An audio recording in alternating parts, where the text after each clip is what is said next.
Praise the lord. మన ప్రభువును మన రక్షకుడైన యేసుక్రీస్తు వారి శ్రేష్టమైన ఉన్నతమైన బహు పూజింపదగిన నామంలో మీ అందరికీ మా హృదయపూర్వక వందనములు. ఈరోజు దేవుని వాక్యము. కావున మేము అధైర్యపడము, మా బాహ్య పురుషుడు కృషించుచున్నను, అంతర్య పురుషుడు దిన దినము నూతన పరచబడుచున్నాడు. కొరింథీయులకు రాసిన 2వ పత్రిక 4వ అధ్యాయము 16వ వచనము. Therefore we do not lose heart, though outwardly we are wasting away, yet inwardly we are being renewed day by day. 2 Corinthians chapter 4 verse 16. ఈ రోజుకు గాను కృపగలిగిన దేవుడు మనకు అనుగ్రహించిన వాక్య భాగమును బట్టి ధ్యానించుకుందాము. ప్రభునందు ప్రియమైన సహోదరి సహోదరులారా, దేవాతి దేవుడు సజీవుడైన సృష్టికర్త అయినటువంటి దేవుడు సెలవిస్తున్నాడు, మనము అధైర్యపడే వారిగా ఉండొద్దు అని. ఈరోజు వాక్య భాగం ద్వారా మనల్ని బలపరుస్తున్నాడు. ఈరోజు నా బహుశా ఎందు నిమిత్తమునో అధైర్యపడే వ్యక్తివిగా నీ ఉన్నావేమో, భయముతో బ్రతుకుతున్నావేమో, నీ దగ్గర శక్తి లేదనో, నీ దగ్గర కావలసిన ధనము లేదనో, లేదా నీ ఎదురుగా ఉన్న ప్రతికూల పరిస్థితులను బట్టో నీవు అధైర్యముతో ఉన్నావేమో. దేవుడు చాలా సుస్పష్టంగా సెలవిస్తున్నాడు, అధైర్యపడవద్దు అని. అది ఎటువంటి పరిస్థితి అయినా సరే ఎదుర్కోవడానికి రెడీగా ఉండు, దేవుడే నీకు సహాయం చేస్తాడు. ఈ లేఖన భాగ సందర్భాన్ని మనం ఒకసారి గమనించగలిగితే అపోస్తుడైన పౌలు గారు కొరింథీ సంఘానికి చెబుతున్నట్లుగా మనం చూడవచ్చు. పౌలు గారి పరిచర్య జీవితంలో ఎదురవుతున్నటువంటి సమస్యలను చూసిన వారు, వారికి ఎదురవుతున్న భయంకరమైన శ్రమలను చూసిన వారు, పౌలు గారు పని అయిపోయింది, ఆయన ఇక ముందుకు సాగలేడు అని బహుశా అనుకొని ఉండొచ్చు. అదేవిధంగా పౌలు గారి బాహ్య స్థితి కూడా అలాగే ఉండి ఉండొచ్చు. అప్పుడు సమాధానము ఏంటంటే, మేము సర్వశక్తిమంతుడై ఉన్న దేవుణ్ణి విశ్వసించి ముందుకు సాగుతున్నాం, కావున మేము అధైర్యపడము అని. బయటికి చూడ్డానికి ఏదో భయముతో, కలవరముతో లేదా శారీరక బలహీనతతో నేను ఉండినట్లు కనిపించొచ్చేమో గాని అవేవి కూడా దేవుని రాజ్య వ్యాప్తిని అడ్డుకోలేవు, ఎవ్వరు కూడా ఆపలేరు. ప్రతి దినము దేవుని యొక్క నూతన వాత్సల్యతతో మేము ముందుకు సాగగలము అని తన విశ్వాసాన్ని ప్రకటిస్తున్నాడు. ఈరోజు ఈ మాటలు వింటున్న ప్రియమైన సహోదరి సహోదరులారా, మనలో కూడా అటువంటి విశ్వాసం ఉండాలి, అటువంటి నమ్మకం ఉండాలి. బాహ్య సంబంధమైన వాటిని చూస్తూ భయపడేవారిగా, కృంగిపోయేవారిగా మనం ఉండొద్దు. నిత్యము ఏమవుతుందో, ఏం జరుగుతుందో అనే కలవరంతో జీవించొద్దు. నీవు నమ్మిన దేవుడు నీకు తోడుగా ఉన్నాడు, ఆయన నీకు తప్పకుండా సహాయం చేస్తాడు. దావీదును చూడండి, బాలుడిగా ఉన్నప్పుడు, ఆ దేశమంతా భయపడుతున్నప్పుడు ధైర్యముతో సమస్యను ఎదుర్కోవడానికి ముందుకు సాగాడు. గొలియాతును జయించాడు. గొలియాతు దావీదు రూపాన్ని చూసి అపహాస్యం చేస్తాడు.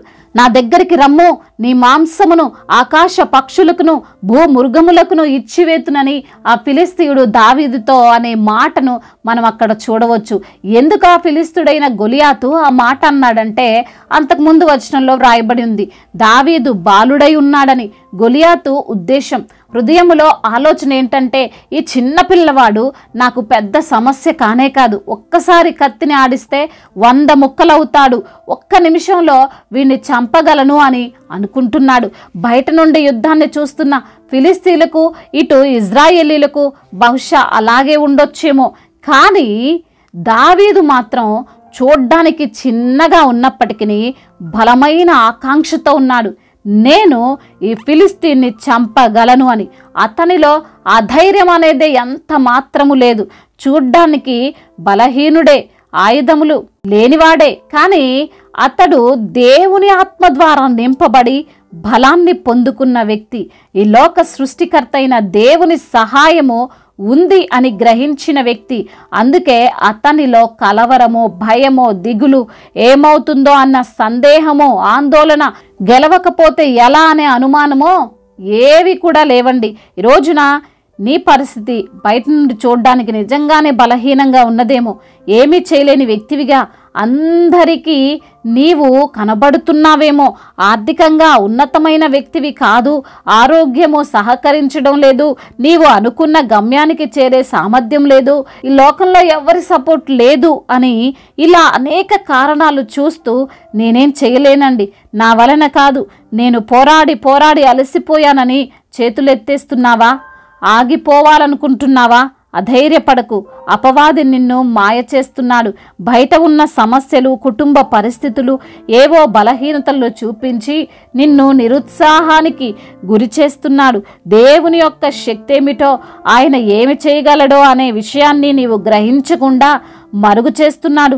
యెహోవా కొరకు ఎదురు చూచువారు నూతన బలమును పొందుతారు అనే నీవు మర్చిపోయేలాగా చేస్తున్నాడు.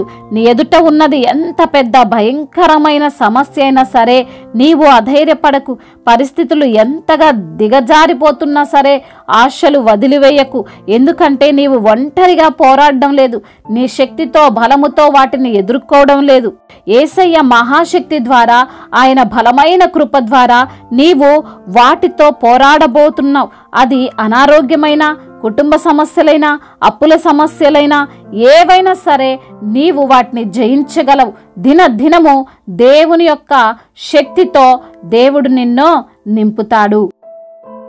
దేవుడి మాటలను దీవించి మన హృదయములో ఫలింప చేయునుగాక. వాక్య భాగమును బట్టి ప్రార్థించుకుందాము. ప్రతి ఒక్కరు కూడా ప్రార్థనలో ఏకీభవించగలరు. ప్రార్థన. మహాశక్తి సంపన్నుడా, మహోన్నతుడా, కృపా కనికరములు కలిగిన తండ్రి, జీవాధిపతి, మీకు స్తోత్రాలు చెల్లిస్తున్నాం తండ్రి. ఈ రోజున వాక్యము ద్వారా మీరు మాతో సూటిగా తేటగా మాతో మాట్లాడి మమ్మల్ని ఎంతగానో ధైర్యపరిచి బలపరిచినందుకు స్తోత్రాలు ప్రభా. అవును ప్రభా, మా పరిస్థితి ఎంత భయంకరమైనదైనా, ఎంతటి శక్తిగలదైనా వాటన్నిటి నుండి తండ్రి మీరు మాతో ఉండి అయా పోరాడి మాకు విజయాన్ని అనుగ్రహిస్తారని ప్రభా. మేము ఏ విషయంలో అధైర్యపడే వారముగా ఉండొద్దని, ఎటువంటి పరిస్థితినైనా ఎదుర్కోవడానికి రెడీగా ఉండాలని, మీరే మాకు సహాయం చేస్తారని వాక్యము ద్వారా అయ్యా మీరు మాతో మాట్లాడి మమ్మల్ని ధైర్యపరిచి బలపరిచినందుకు స్తోత్రాలు ప్రభా. అవును తండ్రి, ఎందరైతే బిడ్డలు ఈ రోజున మీ సన్నిధిలో ప్రార్థిస్తున్నారో వారి యొక్క ప్రతి ఒక్క ప్రార్థనకు సమాధానాన్ని దయచేయండి ప్రభా. వారికి ఉన్నటువంటి అవసరతల నిమిత్తము, అక్కర్ల నిమిత్తము మీ సన్నిధిలో వేడుకొంచుండగా ప్రభా అయ్యా మీరే మాకు సమాధానమును అనుగ్రహించమని బ్రతిమిలాడుకుంటున్నాం. అయ్యా ఎందరైతే బిడ్డలు ఈ రోజున అనారోగ్యముతో బాధపడుతున్నారో ప్రతి బిడ్డను మీరు ముట్టండి తండ్రి. సంపూర్ణ స్వస్థతను, బలాన్ని దయచేయండి. శారీరక బలహీనతను కొట్టివేయండి ప్రభా. మీ ఆత్మ చేత, మీ యొక్క కృప చేత బిడ్డలను నింపమని బ్రతిమిలాడుకుంటున్నాం. అయా ఐసీలో ఉన్నటువంటి బిడ్డలు మంచం పైన పరుండి ప్రభా, లేవలేని స్థితిలో ఉన్నటువంటి బిడ్డలు లేవనెత్తండి ప్రభా.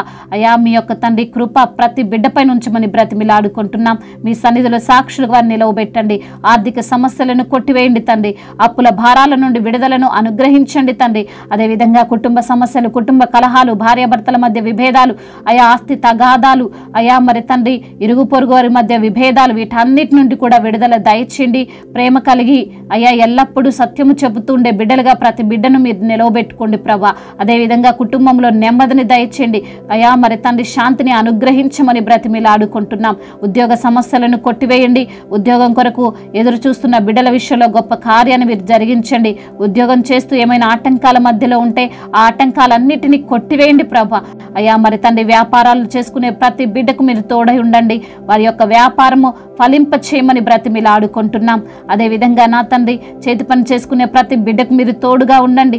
మరి కోర్టు సమస్యలు, ల్యాండ్ సమస్యలతో ఇబ్బందులు పడుతున్న బిడ్డలకు తండ్రి మీరే న్యాయము తీర్చి వాద్యమాడి వారిని గెలిపించమని బ్రతిమిలాడుకుంటున్నాం తండ్రి. ఈ రోజున ప్రయాణాల్లో ఉన్న ప్రతి బిడ్డకు మీరు తోడై ఉండండి. వారి ప్రయాణం అంతటిని సుఖముగా, సౌఖ్యముగా జరుగునట్లుగా కృప చూపించండి. అదేవిధంగా వివాహాల విషయంలో మీరే బిడ్డలకు సహాయము దయచేయమని బ్రతిమిలాడుకుంటున్నాం. అదేవిధంగా నా ప్రభా అయా యవన బిడ్డలందరినీ మీ చేతికి అప్పగిస్తున్నాం తండ్రి. అయా మరి తండ్రి యవన వయసులో మీ యందు భయభక్తులు కలిగి అయా మిమ్మల్ని సేవించేటువంటి కృప ప్రతి బిడ్డకు అనుగ్రహించండి. తల్లి మాటకు, తండ్రి మాటకు లోబడే మనసును ప్రతి యవన బిడ్డకు దయచేయమని బ్రతిమిలాడుకుంటున్నాం తండ్రి. అయా త్రాగుడు వ్యసనానికి బానిసలైన బిడ్డలకు యేసు నామములో విడుదల దయచేయండి.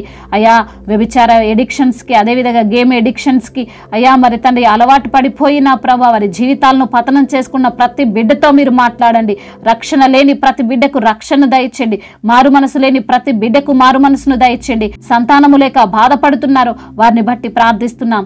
హన్నాకు తండ్రి సంతానాన్ని అనుగ్రహించిన దేవుడు అయా, బిడ్డలు మీ సన్నిధిలో మొరపెడుతుండగా ప్రభా బిడ్డలకు కూడా సంతానాన్ని అనుగ్రహించండి. అదేవిధంగా దేశాన్ని, అధికారులందరినీ కూడా మీరు దీవించండి.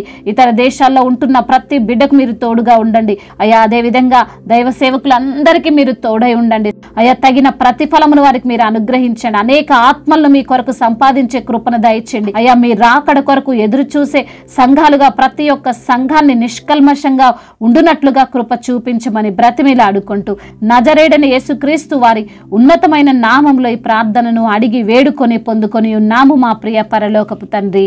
ఆమేన్. ఈరోజు పెళ్లి రోజు మరియు పుట్టినరోజు జరుపుకున్న వారందరినీ దేవుడు దీవించి సకల మేలులతో, ఆశీర్వాదములతో, కృపాక్షేమములతో దేవుడు మిమ్మల్ని నింపునుగాక. మీ యొక్క ప్రార్థన అవసరతలను మాకు తెలియజేయగలరు. మీ కొరకు మేము తప్పక ప్రార్థిస్తాము. మొదటిసారిగా మన యొక్క ఆదరణ వాక్యం చూస్తున్నట్లయితే తప్పకుండా సబ్స్క్రైబ్ చేసుకోగలరు. ఈ వాక్యం మీకు ఆశీర్వాదకరంగా ఉండినట్లయితే అనేకులకు కూడా ఈ వాక్యాన్ని పంపి మీరు కూడా దేవుని యొక్క రాజ్య సువార్తలో పాలిభాగస్తులు కావాలని దేవుని పేరిట మనవి చేసుకుంటున్నాను. May God bless you all. దేవుడు మిమ్మల్ని దీవించి బలపరిచి స్థిరపరచునుగాక.